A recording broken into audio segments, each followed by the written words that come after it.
Huh?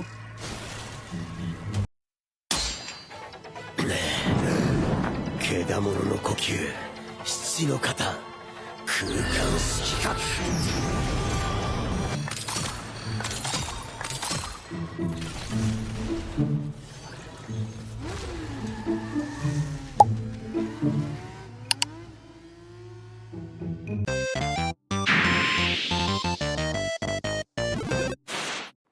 Hello everyone!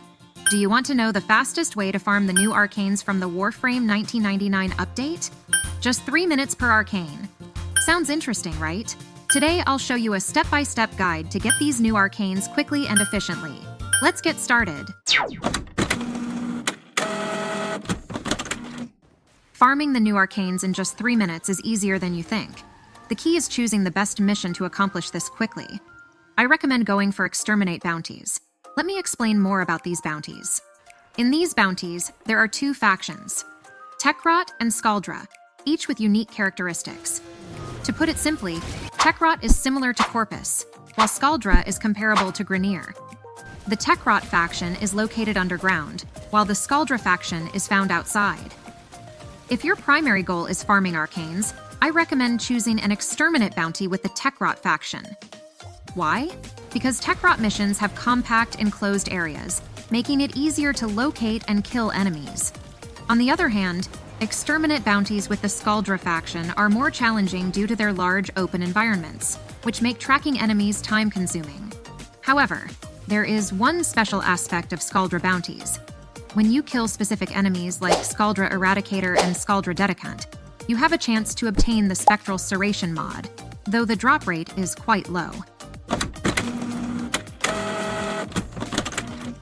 Once you've chosen either a Techrot or Scaldra Exterminate bounty, you'll notice that after killing about 50 enemies, a side mission called Scaldra Supply Cache will appear.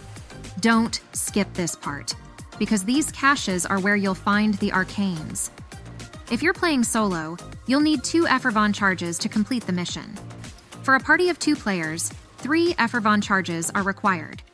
A party of 3 players will need 4 efervon charges, and for a full party of 4 players, 5 efervon charges are necessary.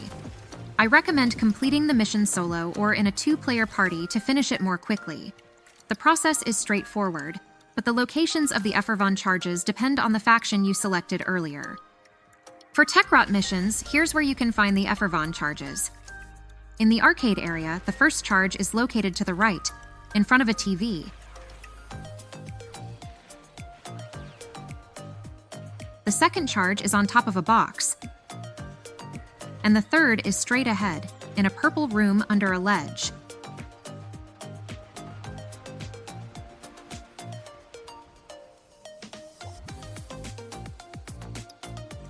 In the underground train area, the first charge is near a train.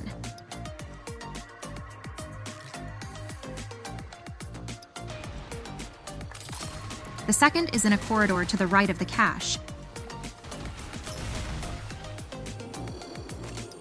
And the third is up a vine behind the cache.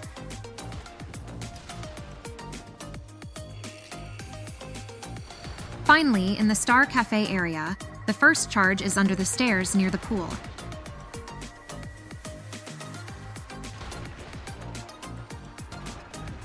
The second is on a brown vine above.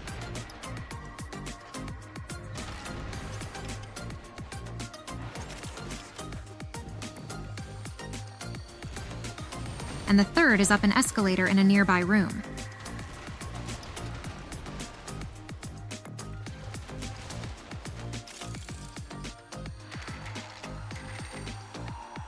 Now, for Scaldra missions, which I don't recommend, the locations are more spread out.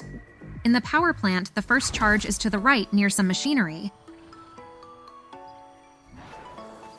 while the second and third charges are near some roots and a car.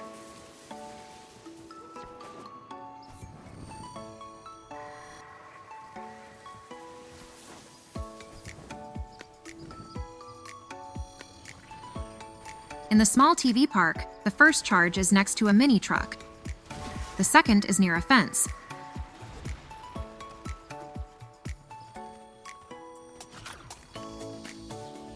And the third is behind a tank.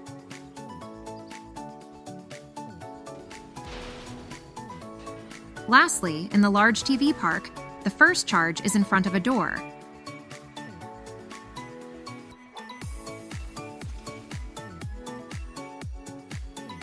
While the second and third are through a gate to the left.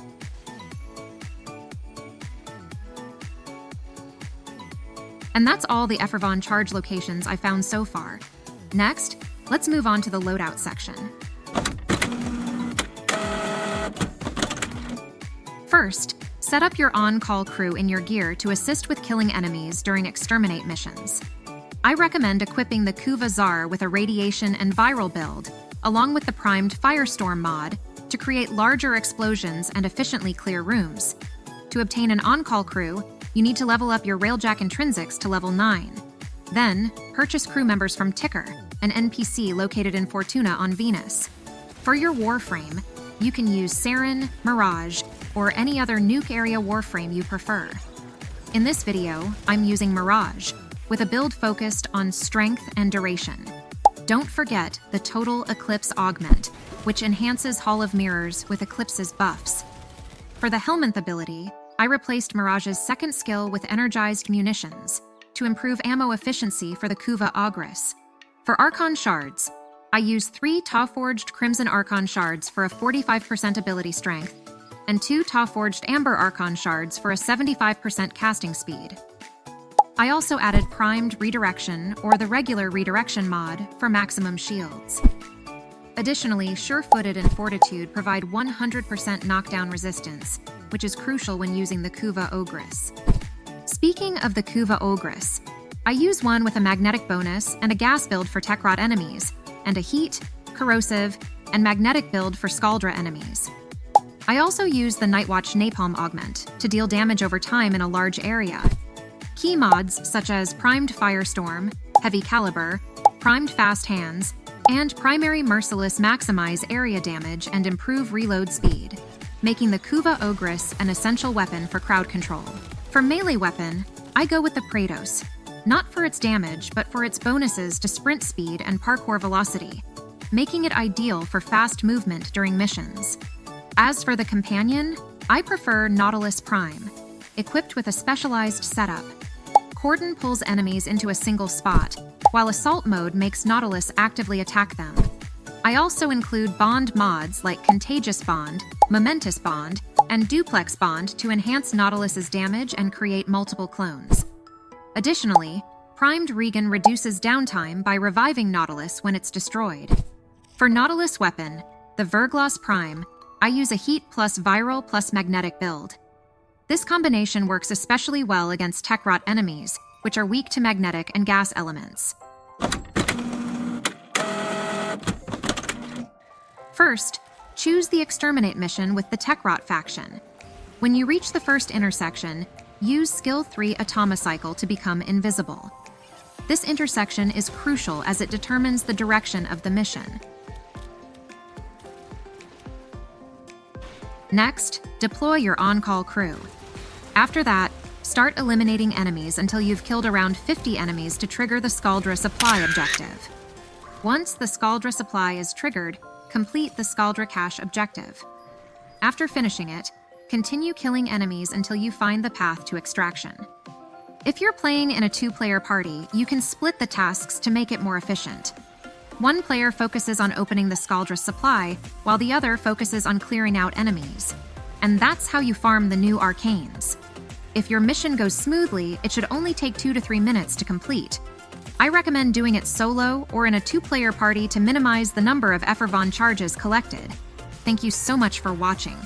If you found this video helpful, don't forget to hit that like button, drop a comment, and subscribe for more Warframe guides and tips. Thank you for supporting this channel. I truly appreciate it. See you in the next video.